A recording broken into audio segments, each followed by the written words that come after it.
வணக்க மக்களே, இது உங்களுக்கு சிட்டி பிரின்சஸ் சேனல். இன்றைக்கி பார்க்க போகிறது ஒரு மஷ்ரூம் புலாவ் வந்தாங்க. இதுக்கு வந்து ஒரு வெங்காயத்தை கட் பண்ணி வச்சுக்கோங்க, இஞ்சி பூண்டு விழுது அரைச்சி வச்சுக்கோங்க, அப்புறம் கொஞ்சோண்டு பச்சை பட்டாணி, கொஞ்சோண்டு நெய், அதுக்கப்புறம் வந்து கொத்தமல்லி புதினா, மஷ்ரூம் இதெல்லாம் தாங்க தேவை.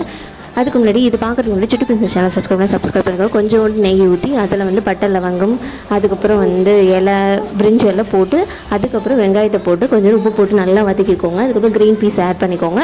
அதோட இஞ்சி பூண்டு பேஸ்ட்டு ஆட் பண்ணி கொத்தமல்லி புதினாவை ஆட் பண்ணி நல்லா வதக்கிக்கோங்க. வதக்கினதுக்கப்புறம் கொஞ்சோண்டு முந்திரி வந்து நெய்யில் வறுத்து போட்டுக்கோங்க. இது ஆப்ஷனல் தாங்க, டேஸ்ட் என்ஹான்ஸ் பண்ணும், அதுக்காக தான். அதுக்கப்புறம் 2 டம்ளர் தண்ணி ஊற்றி ஊற வச்ச அரிசியை போட்டு 2 டம்ளர் தண்ணி, அப்புறம் 1 டம்ளர் வந்து தேங்காய் பால் ஊற்றி நல்லா கொதிக்க விட்டு உப்பு சரியாக இருக்கான்னு பார்த்துட்டு, இதில் காரம் வேணும்னா நீங்கள் கொஞ்சோண்டு பெப்பர் தூள், கொஞ்சோண்டு ஜீரகத்தூள், அப்புறம் கொஞ்சம் மல்லித்தூள் ஆட் பண்ணிக்கலாம், 1/2 ஸ்பூனு. 4 விசில் விட்டு இறக்குனீங்கன்னா அவ்வளோதாங்க, ரெடி ஆகிடும் மஷ்ரூம் புலாவ். கண்டிப்பாக ஒரு தடவை இதை ட்ரை பண்ணி பாருங்கள். எப்படி இருந்துச்சுங்க கமெண்ட்டில் சொல்லுங்கள். உங்களுக்கு இந்த வீடியோ பிடிச்சிருந்தா லைக் பண்ணுங்கள், ஷேர் பண்ணுங்கள், சப்ஸ்கிரைப் பண்ணுங்கள். நன்றி, வணக்கம்.